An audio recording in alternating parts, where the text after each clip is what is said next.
নমস্কার প্রিয় দর্শক, ক্যালকাটা ডায়ালগস থেকে মনোজ দাসের প্রীতি ও শুভেচ্ছা নিন। আজ আলোচনা করব গতকাল আহমেদাবাদে যে লন্ডনগামী AI-171 এয়ার ইন্ডিয়ার বিমানটি, এবং সেই বিমানটি যাতা কোনো বিমান নয়, সেটা হচ্ছে বোয়িং 787 এই জাতের বিমান।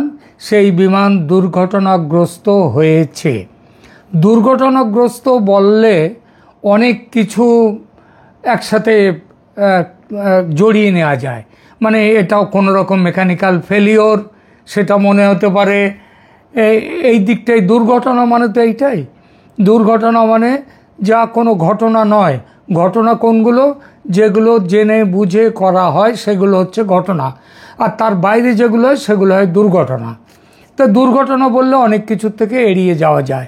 গতকালকের আহমেদাবাদের যে বিমান দুর্ঘটনা হয়েছে, আমি দুর্ঘটনা এখন অবধি বলছি, যদিও আমাদের আলোচনার বিষয় এটা, যেটা আদৌ কোনো দুর্ঘটনা নয়।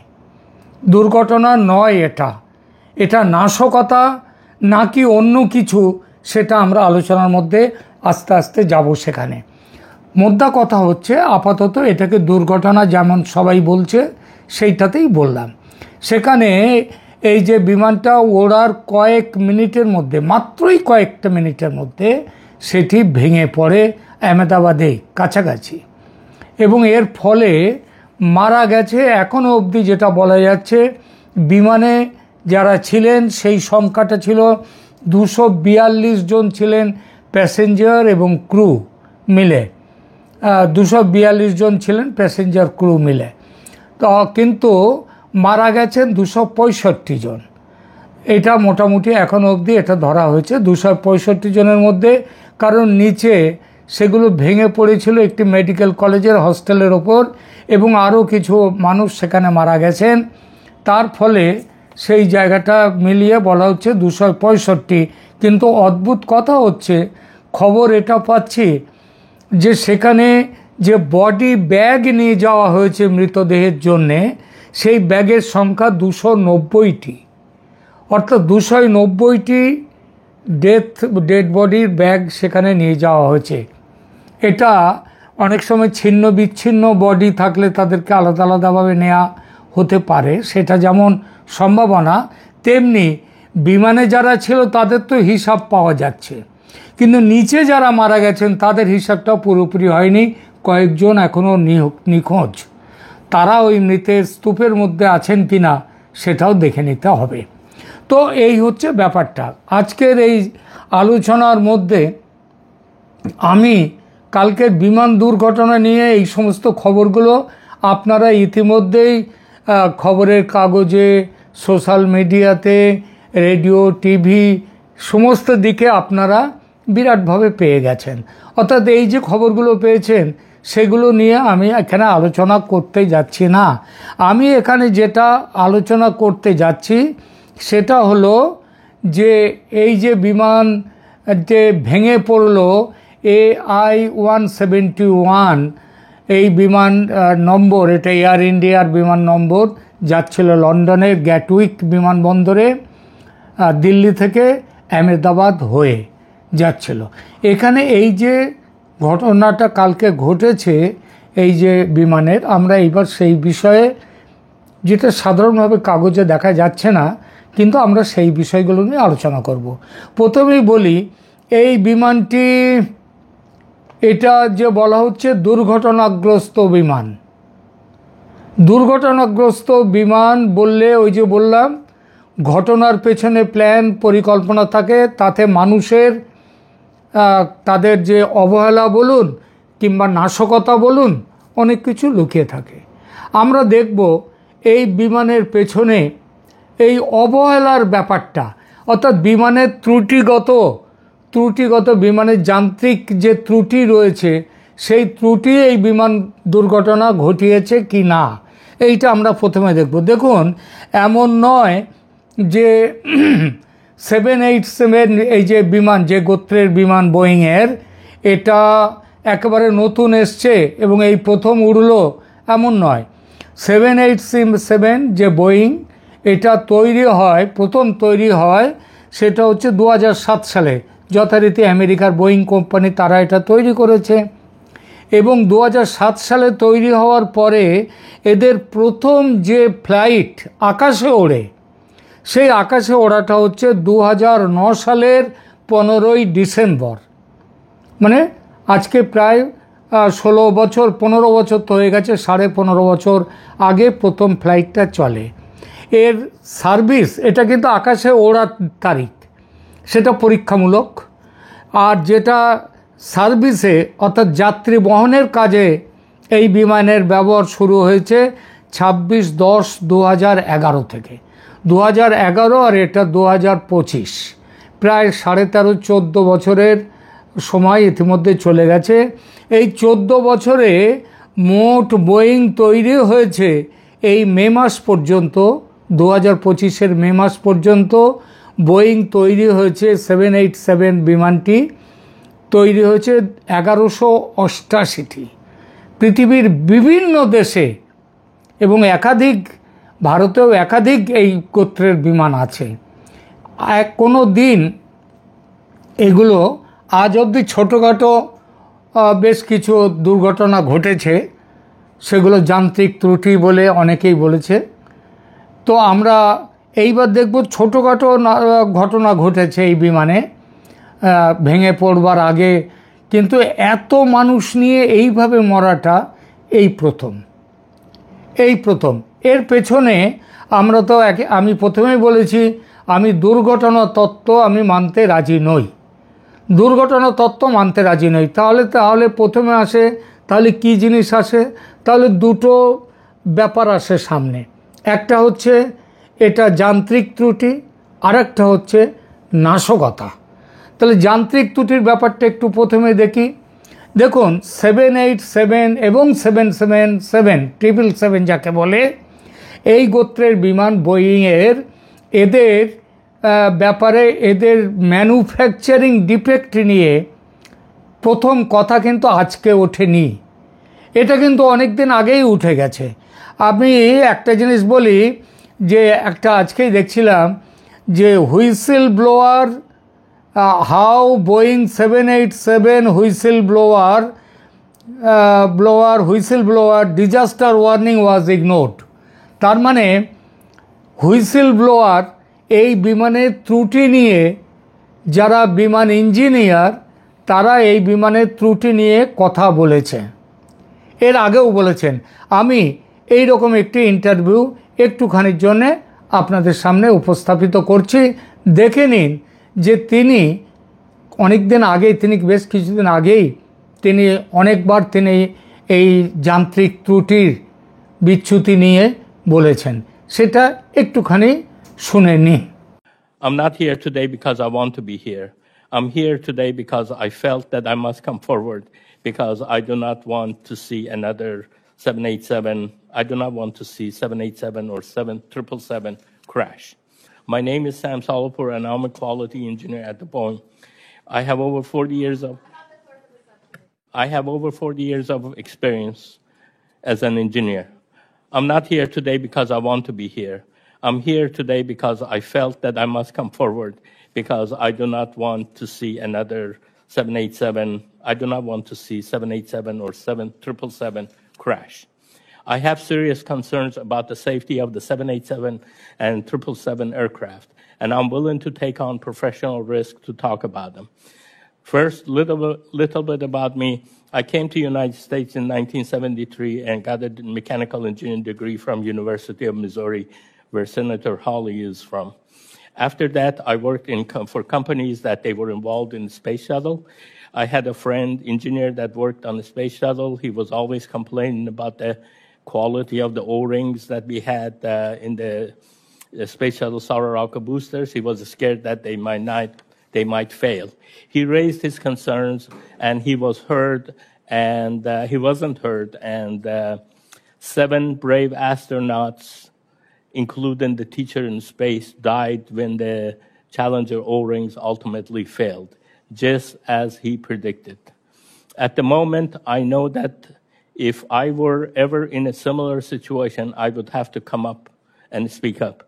I have analyzed Boeing's own data to conclude that the company is taking manufacturing shortcuts on the 787 program that may significantly reduce the airplane safety and the life cycle. Since 2013, there have been serious issues on the 787 program, not properly closing thousands of gaps in its assembly of the fuselage on major joints. Boeing's standard says that these gaps must be closed, usually by a small shim or filler called a shim when they exceed 5 thousandths of an inch. This seems very small. Boeing's PR team like to call it the width of a human hair when you are operating at 35,000 feet. Details are that the size of a human hair can be a matter of life and death. In a rush to address its bottlenecks in production, Boeing hit problems, pushing pieces together with excessive force to make them appear that the gaps don't exist, even though they exist. The gap didn't actually go away, and this may result in premature fatigue failure. Effectively, they are putting out defective airplanes. I repeatedly produced reports for my supervisors and Boeing management demonstrating that the gaps in the 787 not being properly measured or shimmed in two major joints of the 787. Evaluating from the 29 inspected airplane data, I found gaps exceeding the specification that were not properly addressed 98.7% of the time. I want to repeat that. 98.7% of the time, the gaps that they were supposed to be shimmed, they were not shimmed. The other issue that I found, when you have these gaps and you drill through them, you get some debris in the stack-ups. This is known to be a problem, not a good thing for the airplanes by Boeing.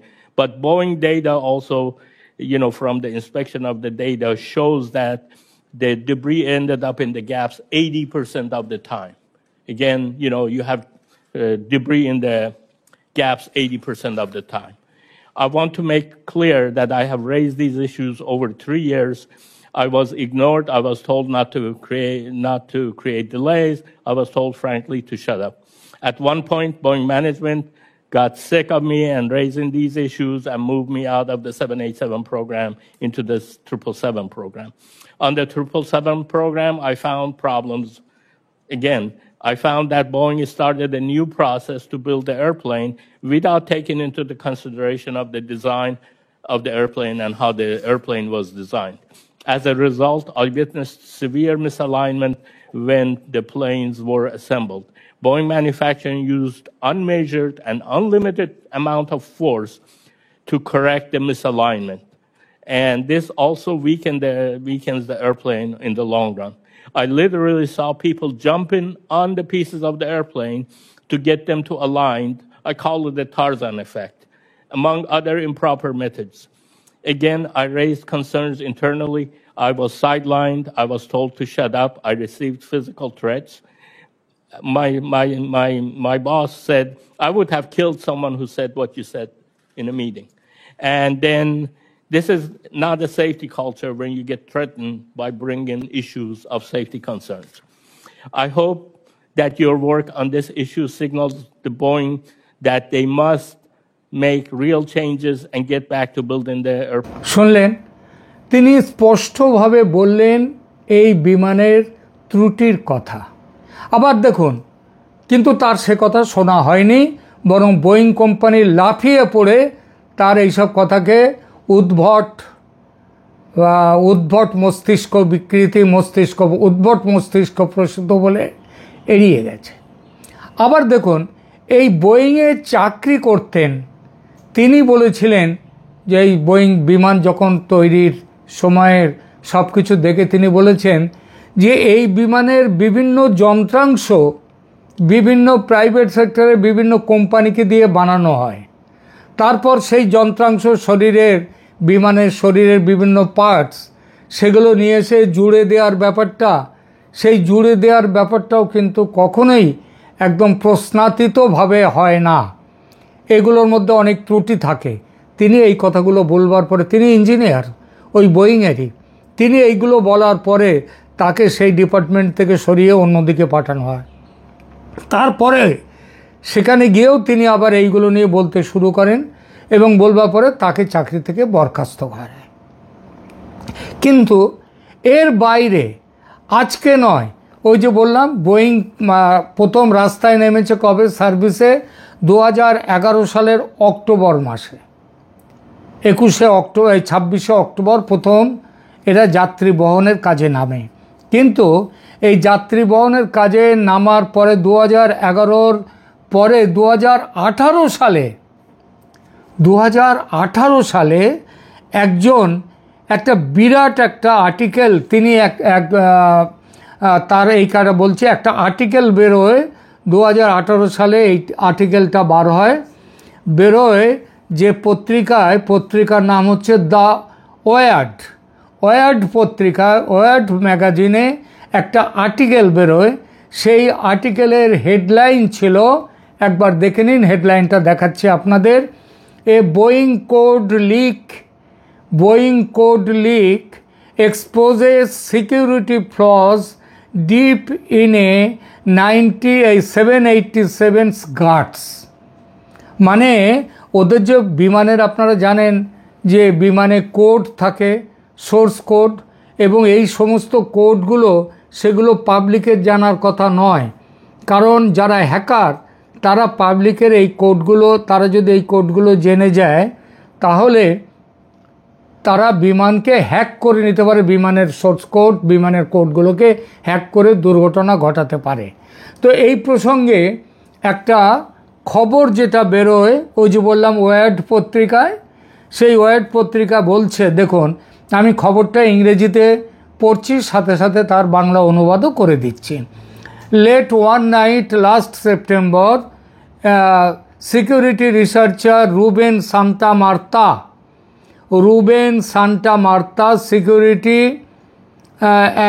security researcher sat in his home office in Madrid and partook in some creative googling, searching for technical documents related to his years-long obsession, the cyber security of airplanes.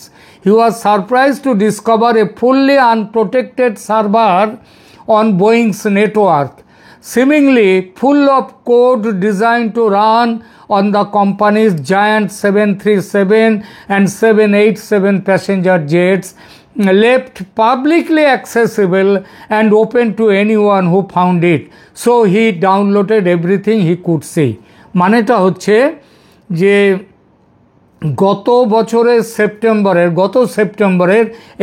September মানে 2018 সাল, আর এই খবরটা প্রকাশিত হচ্ছে 2019 আগস্টে। আর এখানে বাংলায় করলে এর অর্থ দাঁড়ায় গত সেপ্টেম্বরের মানে 2018 সেপ্টেম্বরের এক রাতে নিরাপত্তা গবেষক রুবেন সান্তামার্তা স্পেনের মাদ্রিদে তার অফিসে বসে কিছু সৃজনশীল গুগল সার্চ করছিলেন। তার বহু বছরের পুরনো ভালোবাসার কাজ এটা। কাজটা কি না, বিমানের সাইবার নিরাপত্তা সম্পর্কিত প্রযুক্তিগত নথিপত্র সেগুলো অনুসন্ধান করা, অর্থাৎ সাইবার নিরাপত্তা কীরকম কী আছে বিমানের সেইগুলো। গুগল সার্চ করতে করতে তিনি বোয়িংয়ের নেটওয়ার্কে একটি সম্পূর্ণ অরক্ষিত সার্ভার আবিষ্কার করে অবাক হন। বোয়িং কোম্পানির দৈত্যাকার 737 এবং 787 যাত্রীবাহী জেটগুলি বিমানকে চালানোর জন্য ডিজাইন করা কোড দিয়ে পূর্ণ করা থাকে।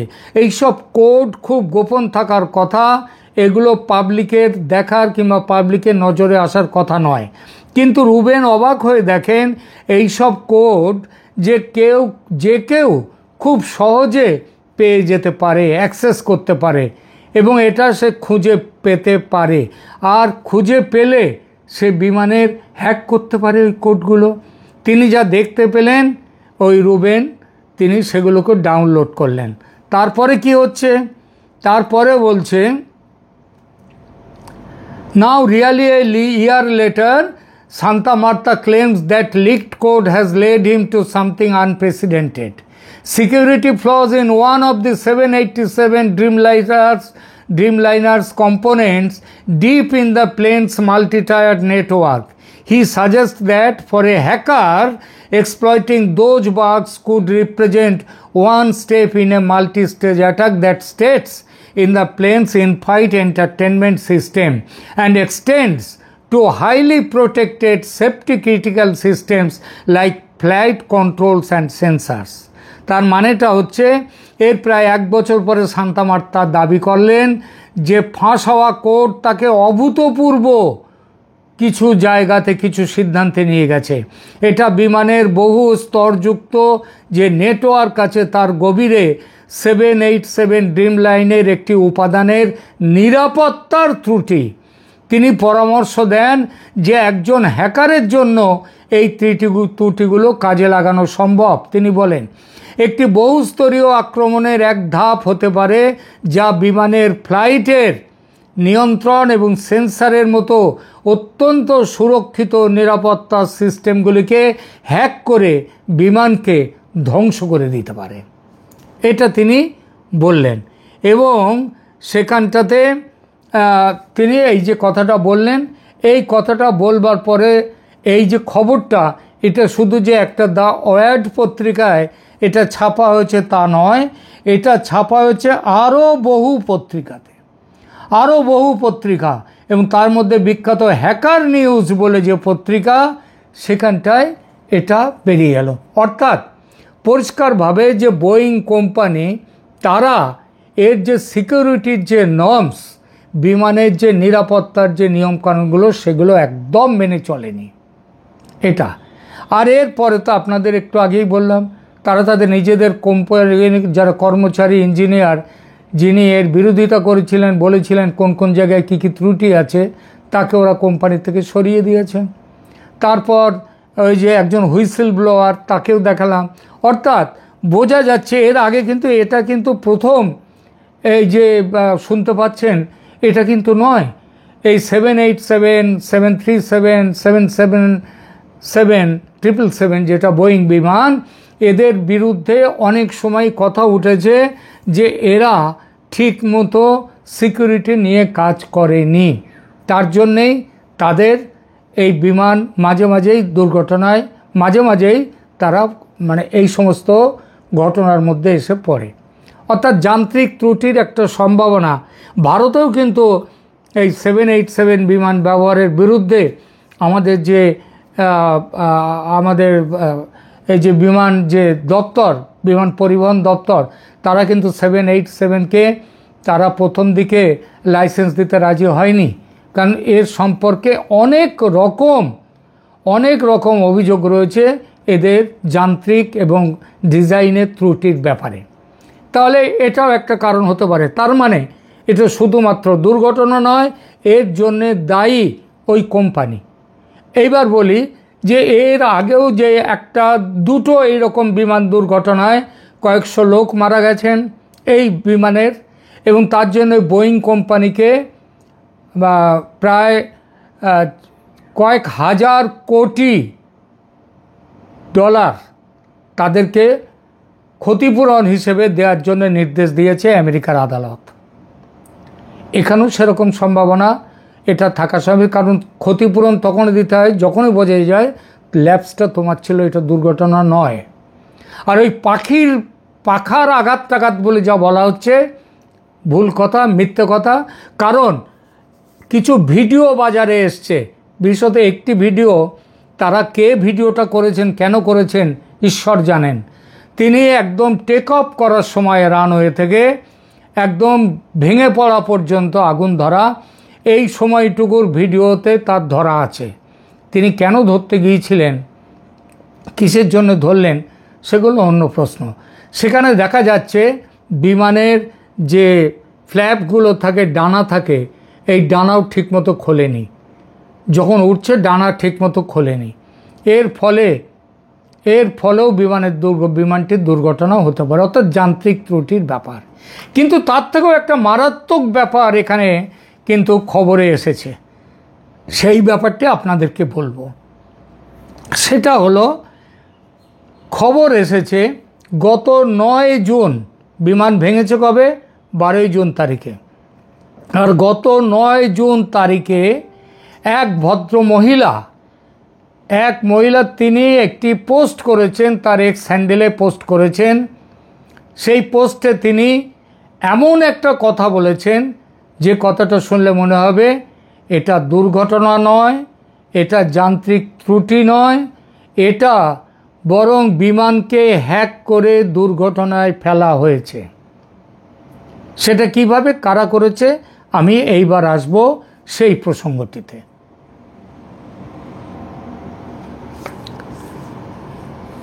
যে ভদ্রমহিলা এই পোস্টটি দিয়েছেন তার নাম হচ্ছে সারা অ্যাডামস। ইনি এই পোস্টটি দিয়েছেন। পোস্টে কি বলেছেন বলছি, তার আগে ভদ্রমহিলা সম্পর্কে, যিনি পোস্ট দিচ্ছেন তার সম্পর্কে দুটো কথা বলি। তার সম্পর্কে সার্চ করে যেটা পেলাম, লেখা আছে Sarah was an intelligence analyst and targeter with the Central Intelligence Agency CIA। অর্থাৎ সারা হচ্ছেন ইন্টেলিজেন্স, এই সমস্ত ইন্টেলিজেন্স সংক্রান্ত ব্যাপারে তিনি একজন বিশ্লেষক, অ্যানালিস্ট এবং টার্গেটার। তিনি কাজ করতেন কোথায়? তিনি কাজ করতেন CIA-তে, আমেরিকার গোয়েন্দা সংস্থা সেন্ট্রাল ইন্টেলিজেন্স এজেন্সি, তাতে কাজ করতেন। She also served as the senior adviser to the US House of Representatives Select Committee. অর্থাৎ তিনি জাতা লোক নন, জাতা মহিলা নন, তিনি চাকরি করেছেন US হাউস অফ রিপ্রেজেন্টেটিভস, অর্থাৎ কংগ্রেসের যে সিলেক্ট কমিটি অন বেনগাজিতে বিমান দুর্ঘটনা হয়েছিল, মনে রাখবেন, আফ্রিকায়। সেই বেনগাজির ওপরে যে তিনি কংগ্রেস যে একটা সিলেক্ট কমিটি করে দিয়েছিল আমেরিকায়, সেই কমিটির তিনি ছিলেন সিনিয়র অ্যাডভাইজার। তার মানে তিনি কোনো আদমি নন। আর তিনি এছাড়াও তিনি হচ্ছেন he was co-author of the Benghazi committee report, মানে বেনগাজি বিমান দুর্ঘটনা, সেই দুর্ঘটনার ওপর যে তিনি একটি বই লিখেছেন, তিনি একজন কো-অথর। এই মহিলা সারা অ্যাডামস, তিনি একটি পোস্ট দিয়েছেন যেটা বললাম 9 জুন তারিখে।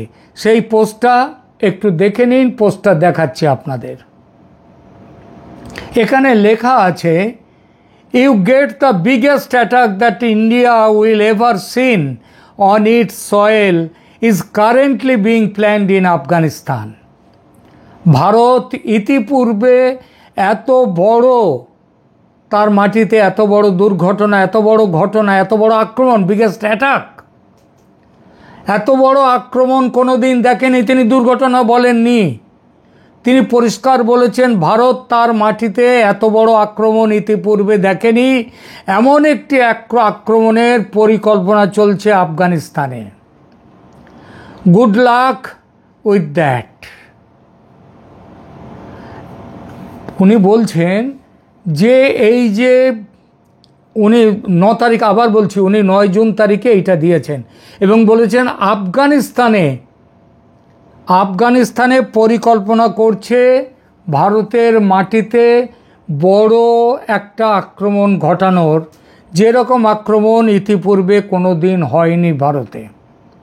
এটা উনি বললেন। এমনি বললেন নাকি উনি কিছু জানতে পেরেছেন? উনি জানতে পেরেছেন বলে কি ইনি বলেছেন? তাহলে CIA-র সাথে যুক্ত ছিলেন উনি। ওনার যে পোস্ট কথা বললাম সেগুলো তো কোনো সাধারণ কেউ নন উনি। তাহলে উনি 9 তারিখে এটা পোস্ট করলেন, 9 জুন, আর এটা কি CIA তারা কি বসেছিল? আমেরিকার গোয়েন্দা দপ্তর তারা কি এর কোনো খবর রাখেনি? তারা তো খবর যদি নিশ্চয়ই রেখেছে। রাখার পরে তাহলে এই জিনিসটা কেন বলেনি? ভারতের গোয়েন্দা সংস্থাকে কেন এই খবর দেয়নি? এ প্রশ্ন ওটা স্বাভাবিক না অস্বাভাবিক বলুন? এটা নিশ্চয়ই স্বাভাবিক। আরও একটা খবর আছে, সে খবরটা হলো যে যারা এই বিমানের যাত্রী ছিলেন সেই যাত্রীদের কোন দেশের যাত্রী কি তার একটা বিবরণ আপনাদেরকে দিয়ে দিলে বুঝবেন যে এর পেছনে আমেরিকার হাত থাকাটা কোনো অসম্ভব ব্যাপার নয়। দেখুন, বিমানের যে যাত্রীরা ছিলেন তাদের মধ্যে আমরা যাত্রীদের পরিচয় যেটা পেয়েছি, 169 জন যাত্রী হচ্ছেন ইন্ডিয়ান, ভারতীয়। যিনি বেঁচে গেছেন উনি কিন্তু ইন্ডিয়ায় ওনার মূল হলেও উনি কিন্তু ভারতীয় নন, উনি এখন লন্ডনের অধিবাসী, উনি ব্রিটিশ। তো যে প্যাসেঞ্জার মোট 242 জন ছিল প্যাসেঞ্জার এবং ক্রু মিলিয়ে, তার মধ্যে 169 জন ভারতীয় ছিলেন প্যাসেঞ্জার, 53 জন ছিলেন ব্রিটিশ প্যাসেঞ্জার, পর্তুগিজ প্যাসেঞ্জার ছিলেন 7 জন, কানাডার প্যাসেঞ্জার ছিলেন 1 জন। মোট হচ্ছে 230 জন। আর 12 জন ছিলেন অন্যান্য ক্রু মেম্বার সব মিলিয়ে, তারা হচ্ছেন 12 জন, পাইলট এরাও মিলিয়ে। এই তো এইবার বলুন, এর মধ্যে একজন আমেরিকান নেই, একজনও আমেরিকান নেই। এত বেশি, যার মধ্যে 53 জন ব্রিটিশ আছেন, একজনও আমেরিকান কেন নেই? পর্তুগিজ রয়েছেন যেখানে 7 জন, একজনও আমেরিকান নেই। এমনকি কানাডা, যেখানকার মানুষ খুব বেশি বেড়ায় বলে কোনো ধারণা নেই, তারা বেড়াতে কম যায়, তো সেই কানাডার মানুষ কিন্তু একজন আছে, কিন্তু একজনও আমেরিকান নেই। আমেরিকানদেরকে তাহলে কি এই বিমানে পাঠানো হয়নি, কিংবা আমেরিকানরা সেখানে যায়নি, এর জন্য কি ওপর থেকে কোনো বিশেষ ব্যবস্থা হয়েছিল? সেই ব্যবস্থা হওয়াটা কিন্তু আমেরিকা যে পথে চলছে, ভারতের সাথে এদের যে সম্পর্ক, এখন যেভাবে পাকিস্তানকে তোয়াজ করে যাচ্ছে, পাকিস্তানের সাথে সম্পর্ক রেখে যাচ্ছে, তাতে আমেরিকার কিন্তু এখানে হাত থাকা অসম্ভব নয় বলে মনে করি। আরও বড় কারণ হচ্ছে ভারতের ব্রহ্মোস পাকিস্তানের 12টা এয়ারফিল্ডে আক্রমণ চলে, তার মধ্যে যেটা নূর খান এয়ারবেস, সেই নূর খান এয়ারবেস কিন্তু বিধ্বস্ত হয়ে যাওয়ার মতো। নূর খান এয়ারবেসে কি, এখানে বলা হয় আমেরিকার নিউক্লিয়ার অস্ত্র নূর খান বেসে রাখা ছিল। সেই নূর খান বেসের অ্যাটমিক যে বাটন, সেই বাটন ধ্বংস হয়ে গেছে, সেগুলো খোলার উপায় নেই।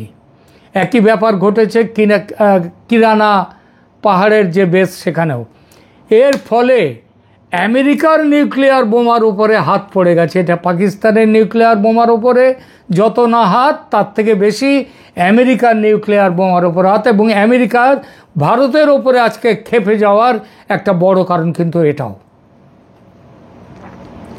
তাহলে প্রশ্ন আসে, গতকালের যে বিমান দুর্ঘটনা, আবার বলছি, মুখে বারবার আসছে দুর্ঘটনা নয়, যে আক্রমণ হয়েছে ভারতের কালকে ওই বিমানের ওপরে, ভারতের মাটিতে যে আক্রমণ হয়েছে, সেই আক্রমণ কিন্তু আমি বিশ্বাস করি, আপনারা মনে করবেন যে এটা শুধুমাত্র ওই দুর্ঘটনা তত্ত্ব এখানে খাটবে না।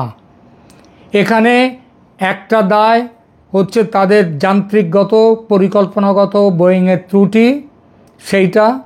দ্বিতীয়ত দায় হচ্ছে এর পেছনে আমেরিকার ডিপ স্টেট, আমেরিকার বড় হাত আছে। তারা এই যে ঘটনা ঘটেছে গতকাল, এর মূলে তারা, কারণ সেখানকার সারা অ্যাডামস, সিআইএর সাথে যিনি যুক্ত ছিলেন, যিনি কংগ্রেসের বিভিন্ন এতে তিনি সিনিয়র অ্যাডভাইজার হিসেবে কাজ করেছেন কমিটিতে, তিনি লিখছেন আফগানিস্তানে আল কায়দা, সেখানে পাকিস্তানিদের সাথে আল কায়দা এরা বসে তারা কাল এই বিমান ধ্বংসের ছক তৈরি করেছে। তিনি এইটাই বলতে চাইছেন স্যার অ্যাডামস। সেই ব্যাপারে কেন সিআইএ ভারতকে জানায়নি এই ইনফরমেশান পেয়ে? এইসব প্রশ্ন কিন্তু উঠবেই।